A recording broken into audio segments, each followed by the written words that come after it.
And one of the moves I really considered was queen g3 anyways, with the idea that if he does play g3, I can take, because if he takes back, I can play f4. This game was one of the most important games of my life for a few reasons. Adjust. This is round 6 of the Ceske Budejovice Open, the B section, the under 2000 FIDE section, and I'm playing the only other person with a perfect score. We both have 5 out of 5, but more than that, it's also my birthday when I play this game in July. So this game had a lot riding on it. The tournament standings, if I lose this game, my opponent, Ali, will most likely make his way to first place, and I definitely do not want that. So I'm going to desperately try my best to win and hopefully secure the tournament victory in this game. That being said, I've sat next to him in all of the past rounds. So I know, I was watching his games live, and he seems extremely solid, and he usually just pounces on people when they're just playing either slowly or they're playing like unprincipled. He's really good and has really good fundamentals, is what I'm trying to say. So the fact that I'm playing with the black pieces, I did feel like, oh man, like I feel like my winning chances are like, he's so solid. Like, and I spent, an hour or 2 hours, because I know he played d4. But he also played a lot of knight f3 stuff too, and I just wasn't sure what variation I was gonna get, what type of d4 opening I was gonna get. So I spent a couple hours actually preparing for a queen's gambit. A queen's gambit declined, and I was really afraid of him trying to kill the game. But luckily, I did get a pretty interesting game, and I actually failed to pounce on my opportunities. So that being said, let's hop right into it. So we did get the d4 opening. We both brought our knights out, and then he plays the London, which I wasn't I wasn't happy to see it, but I knew that the game wouldn't be completely dead, so I was pretty neutral on it. And what I do against the London is try to control the e5 square and try to eventually play e5. So that's kind of the goal. I played very principled chess of controlling the center. I'm going to bring my bishop out. I'm going to bring my queen out to attack this e5 square. I'm going to bring my knight out to do the same thing. So I try to take a principled approach with it. So after bringing my bishop out, he brings his knight forward. So he's trying to clamp on the e5 square. And he actually ends up bringing his other knight to f3 to try to really clamp on that square. So it's a battle for one square, e5. That's what this opening, that's how we're both, that's both of our plans this game, is to control e5. I play c5, so if he takes, then he loses control of the e5 square. And he just develops, once again, attacking e5, once again, attacking e5. And I've seen this position before. I've gotten a couple online games. He plays knight f3, once again, controlling e5. And I decide, well, not decide, I know in this position that with this configuration, in this move order, I can take on d4, and 99.9% of the times in the London, you want to take back with your e pawn, not with the c pawn, because now this b4 square has less control, and I can either do bishop b4 check, and the king doesn't have, only the knight can come and block the check, or I go knight b4, attacking the queen, attacking the bishop, and attacking c2 as well. So it's well known that you should not take with the c pawn. So I knew he was going to take back with e pawn, but now I'm going to take advantage of the fact that his bishop is loose on f4 by playing knight e4, because now my knight has mobility, or so my pawn, my f7 pawn has mobility to go to f6, and once this knight moves, then this bishop on f4 is hanging. So because my original plan, attack e5 as much as possible. Secondary plan, well, since he spent so much time defending e5, he hasn't castled yet. This bishop is loose. Maybe I can take advantage of that. He plays bishop g3, so now his bishop is being defended by both of these pawns. And one thing I probably do not want to do is take on g3.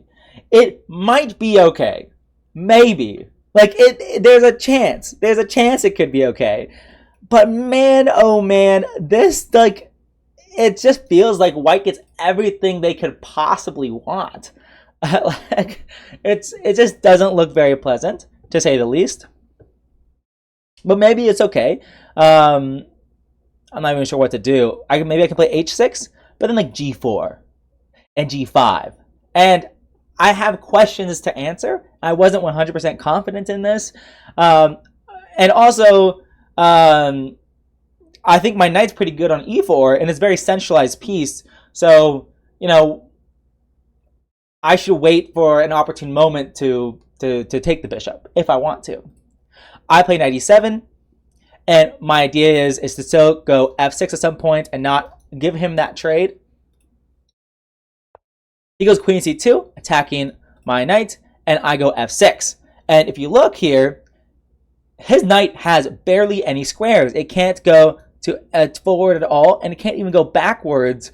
So really the only square is knight g4. And here I knew that there were two moves, which was knight g6 and bishop d7, and I just wasn't 100% sure which one to do. And if you look at time usage, like, so the time control is game in 90 with a 30-second bonus per move. So we're both moving relatively fast. I mean, I thought for a few minutes on some of my moves, but nothing crazy. Really, I was just trying to remember this position because I've seen this position before. And I was just making sure that, like, okay, this is the position that I remember it as. I'm not hallucinating anything. But yeah, so I knew I had two moves here. Knight g6, I think, is what I should have played because it controls e5 even more. Once again, I'm not interested in taking on g3, opening the h file for him. Not interested in taking it with g3 with the knight or the bishop in this case. So I think knight g6 makes a lot of sense to just control e5. It's what I've been wanting to do this entire time. I play bishop d7 instead, which is not a bad move. It connects rooks, which is very, very good. But I think it does limit my options a little bit. So you might be thinking, oh, you blundered a pawn because after bishop takes, pawn takes, and queen takes, he just wins a pawn, but actually there's a fork at the end. So tactically, my knight on e4 is defended. So that's something to note. But because of that, now he moves his knight back to e3. And if my knight was on g6, so firstly, my knight is hanging. My knight is hanging. He's starting to just win a pawn, which may not be bad if I have some other sort of counterplay to take advantage of the fact that he's not castled yet. But the truth is, his position is very solid. So if he wins this pawn, his position is so solid, I don't think I can take advantage of the fact that he's wasted time winning that pawn when I can't really attack him. I can't really take advantage of the fact that he hasn't castled yet. So in this case, I play f5 to just solidify my knight. My knight is centralized, and usually when you have a piece in the center, you don't want to remove your piece out of the center unless you have a good reason to. And in this case, I thought I'm just going to solidify my knight in the center. And of course, if he takes, this is absolutely great for me. My rook gets to open file. I can take his bishop maybe. I can get my knight to f5. Life is actually not bad at all. It's very good for me. But one downside of this is that after he trades, my knight, if it was on g6, it would prevent the knight from going to e5, but in this case, he can go to e5. And now I move my knight to g6, and this position I don't think is bad for me. I have a nice knight on e4, but this bishop is kind of bad on d7. It's definitely not impressing anybody. But you know, this bishop does have potential hope with like a6 and bishop b5. So you know, it's not the end of the world. But I am happy in some regard because this position is imbalanced, right? Like I have the open H file, I have the open C file, you have the open E file. So there is enough imbalance in the position to actually try to get the game going. So and also I can try to enact a minority attack with my 2 pawns versus 4, or I guess my 3 pawns versus 4 by blowing b5, b4, a5, you know, and like putting my rooks on this side of the board and try to create weaknesses on the queen side. So it's not like I am without a plan. Like I definitely have plans in this position. I definitely have ideas. to try to keep the game going. However, he plays f3, and he offers a draw, which I quickly decline now. Because I want to win. Winning this game means that I will lead the tournament by at least a full point with 3 more rounds to go. If I win this game, because there's 9 rounds. If I win this game, I'm basically the tournament's over. Because now I'm playing people who do not have a perfect score, and it's very unlikely that they're going to beat me. Because I'm playing the last person who's undefeated. So after f3, he offers a draw, but I'm like, f3, what does it? One thing that f3 does not do, or let me rephrase that. One thing that the pawn on f2 did was defend the knight on e3, but now since the pawn has moved 1 square forward, now this knight is undefended and I'm attacking it. I'm asking him a question. How are you going to defend your knight? If you go king e2, that might be okay. It's weird that you're keeping your king in the center, and maybe I have ideas of e5. Maybe I can move my knight back to d6, and your king is just stuck in the center for a while, so I don't have to play super fast because your king's weak, and it's going to remain weak for a while. That's possible. If he defends with his queen, I forget what I was going to do. Probably queen h4 check, because he cannot block because I just take and fork, and if he takes, then I can take his rook on h1. So I might have done something like this, perhaps. And so I was really happy to find the move queen to f4 because the game keeps going. And now it goes knight f1 to guard g3 and to move his knight out of danger. But now his knight is on the back rank. And one of the moves I really considered was queen g3 anyways, with the idea that if he does play g3, I can take, because if he takes back, I can play f4. And I was like, okay, this is kind of interesting, but I determined, I thought about this move for a long time. Like a long time. I think I thought for at least 30 minutes on this move after he played knight f1, because I was trying to calculate these lines. Because of course, if he takes back with the pawn, I take his rook still. But if he takes back with his knight, I play f4. He can actually just castle queenside. And after I take, he takes, I takes, and rook d1. Like, I'm getting absolutely murdered on the king side. My king is going to be a naked duck here. My bishop blocked in by my own pawns. He's not helping with my defense. This rook on a8 is not helping my defense. And I'm eons away from attacking his king. This looks like bad news bears to me. Maybe I can survive, but it definitely does not look pleasant at all, truthfully. And you know, maybe this is the best case scenario for me, is I lose like 2 pawns. But anyways, so I thought about it and I was like, this is too dangerous. Queen h4 is way too dangerous in this position. I cannot go for it. Well, what if I go like a move like rook c8, and I just develop a rook and I sacrifice my knight, and after I take back, he can go like bishop e2, for example. Then I can go like check here and maybe e3. I wasn't sure. Like, how am I going to proceed? Like, after I sacrifice my knight, yes, his knight's on the back row. His rook is stuck in the corner. His other rook is stuck in the corner. I have my rooks on open files. But what else do I have? Like, how am I going to develop? Maybe I play e5. But then he can take, and then I play d4. And I was like, this could be good. This could be good. But then he takes. And then like, okay, well, I can take now. And there's somewhere along the line where I stopped being able to figure out this position. This doesn't look that bad. But like maybe e5. What was I thinking? If this doesn't look that bad at all for white, or for black, I mean. Maybe queen d2? I forget what variation it was that made me very hesitant to play this. But I thought about like, okay, well, what if I just don't move my knight?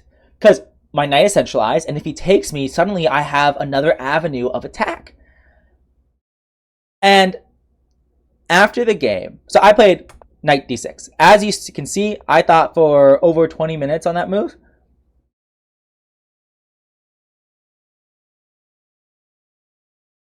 Yeah, 22 minutes on this move. Because I was trying to figure it out, but I couldn't. I couldn't figure out a way to sacrifice this knight. After the game, the arbiter said, you should have played e5. And that would have given you an advantage here. If he takes my knight, I take back. He moves his bishop somewhere. Well, e2 is the only square for it. And then I can probably simply take his pawn on d4. And what is there for him to do? If he goes queen d2, then I can go check here and maybe just here. And at a bare minimum, I get my piece back.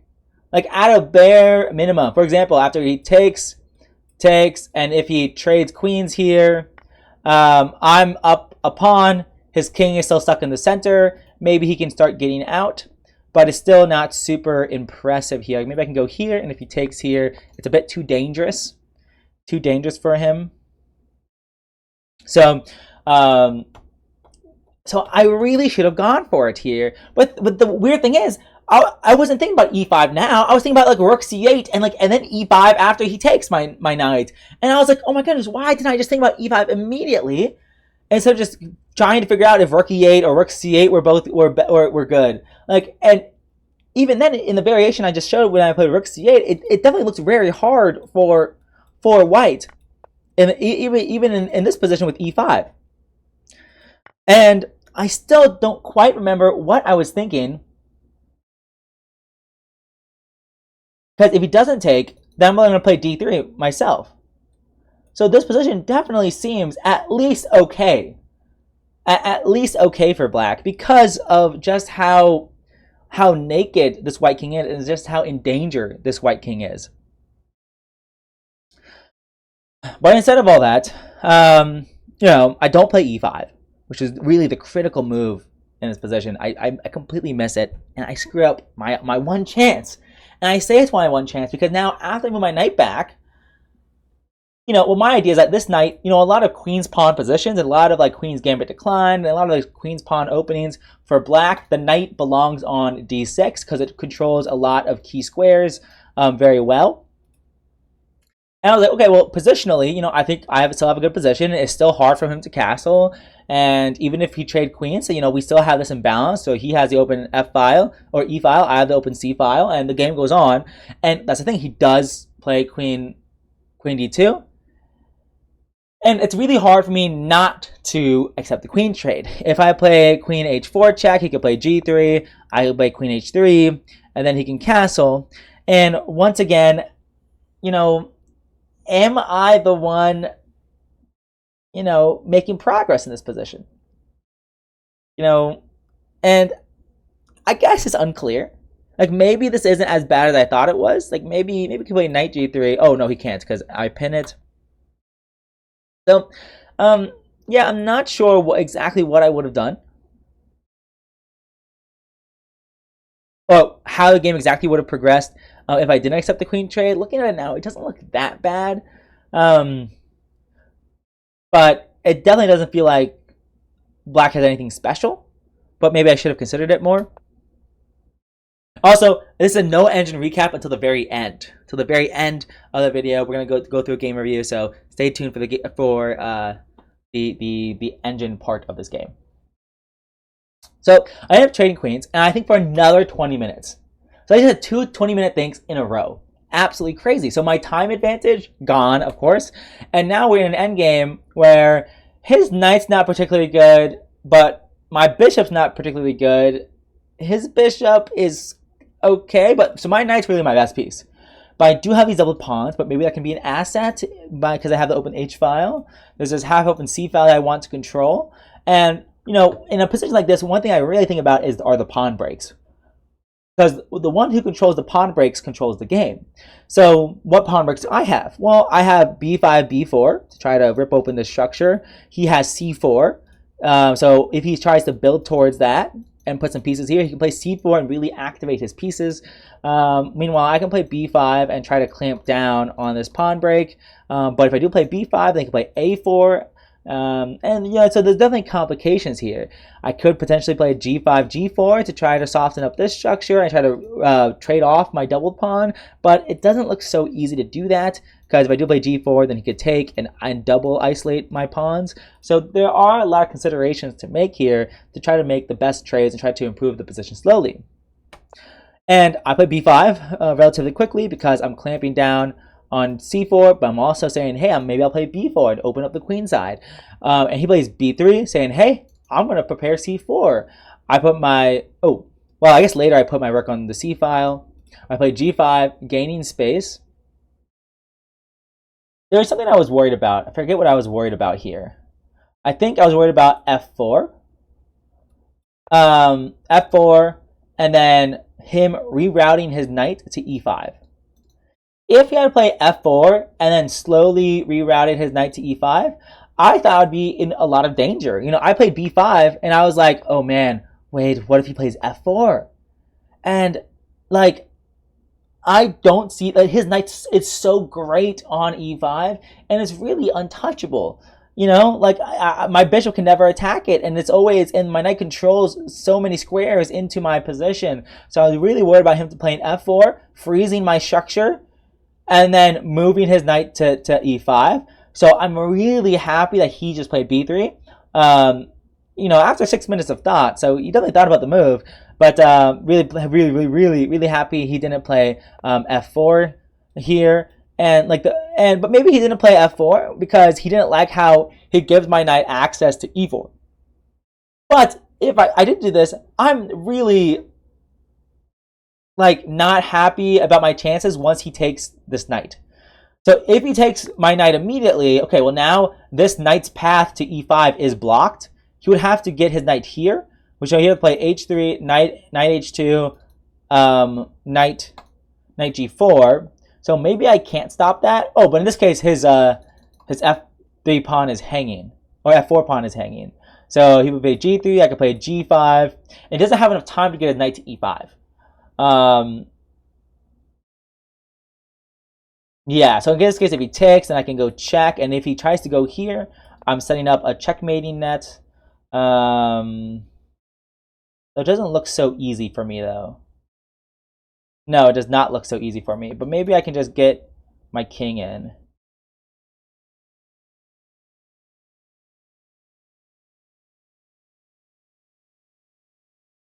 Yeah, or I can go like rook g2 and try to double up. Because if he tries to go here, then I can take, and if he takes here, now he's the one with double isolated g pawns. If he takes with a knight, then I take this b pawn. So I think this is good for me. So he doesn't have enough time to take my knight, and then get a knight to e5. But that was one thing I was worried about. But thinking about it now, yeah, maybe that's why he didn't play f4. He was worried about my knight getting to e4. But the thing is, like, he doesn't have to take my knight right away. He can play king c2 first, and then if I'm not precise, he's going to play knight d2, knight f3, and then take the knight on e4, and then plant his knight on e5. Like, this was a scenario I was worried about. Like, let's say, like, rook here, knight here, and let's say I'm a bit wasteful with my moves. Take on e4 now and plant his knight on e5, and suddenly, you know, my bishop is getting dominated in, like, not a good way. And his knight is massive and my bishop is passive, so not quite what I want. But it looks like I probably have enough counterplay even in this position to play like b4 and try to open up his position, you know, exploit the position of his king and all that jazz. Okay, so we trade queens. He plays b3. I play g5 because I'm like, okay, I don't want him to play f4 now, but maybe I shouldn't have been worried about f4. But at the same time, playing g5 is not a bad move on my part by any means. And here, I play rook b8. I forget my reasoning behind rook b8. I think I was only toying with the idea of... Oh, I remember. Because if he plays c4, I wanted to have counterplay on the open b file. Because I would take take, and check. And I'm doing quite well in this position because I win the g2 pawn. So I wanted to have that counterplay if he did play c4, because, you know, all hands on deck, it looks like he's going to play c4. He puts his rook on the c file first. Okay, he's waiting for c4. I play king of 7, just centralizing a little bit. And he wants to either double up maybe or something like that.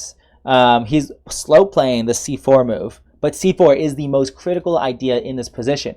If you play c4 now, you know, there's a lot to worry about. If I trade once, for example, and then go like here, he could push and have this passed pawn, which looks kind of dangerous, or he can take on d5, and this pawn is just hanging, which also doesn't look very good. So c4 is very, very critical. I'd probably have to take twice, and his pieces are activated in this position, and this e pawn is backwards. But he is left with an isolated d pawn that could be a weakness. So chances might be around equal, but his king is more centralized. It has an easier time moving forward, and you know, and I'm not so clear. This position isn't so clear to me. So yeah, I was definitely not super happy about this position if he did play c4. And this is actually why you can see my time usage. I thought for another 20 minutes. I had at least 3 20-minute things. I had 3 20-minute things in this game. And, you know, like, because I was really worried. Because c4 was really, really worrying me. And this is the most important game. So, I was definitely very worried about it. As you can tell from my time usage, he puts his other rook on the potentially open file. Rook b1 doesn't, like, it kind of like stops him playing c4. For example, like if I just made like a random like waiting move, he played c4 and I took, like suddenly his rook is hanging on b1. So I think it kind of hinders him from enacting his plan. Like I thought like maybe he should double instead. But anyways, he goes play rook b1 and I play rook h8. Just saying, hey, I want to put my rook on the open file and make you respond to it. And after h3, I'm going to play rook h4. So that was kind of my one interesting idea, because I really want to get active here, and I want to keep him from playing c4. I want to prevent him from playing c4. And I thought here, like, okay, my rook is actually very good. First, he can never kick out my rook with g3 because his h3 pawn will hang. But also, if he ever plays c4, he has to at least consider what happens if I take on d4 with my rook. At a bare minimum, he has to consider that. I also calculated as much as I possibly can with g4, and like what happens if he takes here, and then I go here, and then let's say he moves his knight back here, and then I go f3, and then after he takes and my rook gets in, and I'm like, ooh, activity, let's go. I thought about things like that, but I think he would have gone here, and if I gone f4 now, he could go maybe here, and this knight guards h2. And I was thinking about, oh, maybe I'll go rook h1. And, you know, maybe this isn't bad, but it is very committal at a bare minimum. At a bare minimum, this is very committal. You know, I'm going to be sacrificing a pawn to try to get my rook active. And it's like my lone rook trying to infiltrate the right position alone. It didn't look super convincing. But looking at it now, it doesn't look that bad. But instead I put my rook on, you know, h4, and he plays a3, I play a5, he plays rook a1, and I play rook f4 and offer a draw. Because at this point, I'm just waiting for, like, I was really hoping he would play c4 and complicate the position, and like, hey, well, firstly, I think it blunders a pawn at a bare minimum, but like, you know, maybe it's not so clear. You know, maybe it's not so clear. You know, maybe he can do something, and I was really hoping he'd do something active that I can respond to. But instead, he sits there. He's like, I'm sitting here, and I'm like, ugh. I have 1 minute left. I need to offer the draw because it's a 30-second bonus per move. So I had 29 seconds when I played rook f4. So I'm simultaneously disappointed with myself in this game, but like really we'll see what the engine says, but really, I do believe what the arbiter said about how, like, yeah, e5 was the move. And I'm really disappointed for myself with not playing it. Like, with not even really considering it. It was not one of my top considerations. Instead, I play, I'm passive, not massive, and I trade queens, and more than that, my confidence in this endgame, I think I correctly evaluate in this position, like, I think he really should play c4. Like, if he's playing for a win, he should play c4. Like, even here, for example, he should play c4 now, I think. Because after it takes, I can block rook check with rook c2 if he wants to. And if I don't take him, he's going to take on d5, and my pawn is hanging. So after I take, and let's say I take and take, he's targeting this e6 pawn, and it might be equal at best. But, I'm the one with double pawns, and I just don't think it's super clear for white. Like, his bishop is obviously, or for black, I mean, because like his bishop's obviously better than my bishop. Like, my bishop is passive, not massive. And if I try to improve my bishop with bishop c6 and bishop d5, then he can do a desperado, or maybe just a sacrifice, I guess, a temporary sacrifice to just get his rook to just win a pawn and, have this passed pawn. Oh, in this case, I guess I might be able to win this d4 pawn, but like I lose the house, which is not very happy, which I'm not very happy about. I guess in this case he would take on g7 to do another fork. Anyways, so I'm very lucky that, in a sense that like he didn't do the most critical move, which is c4, and that he kind of let me off the hook here. Maybe it's still around equal if he did play c4 in this position, but it is what it is. I'm going to hit the game review, and I'll see you guys in the next one. Peace.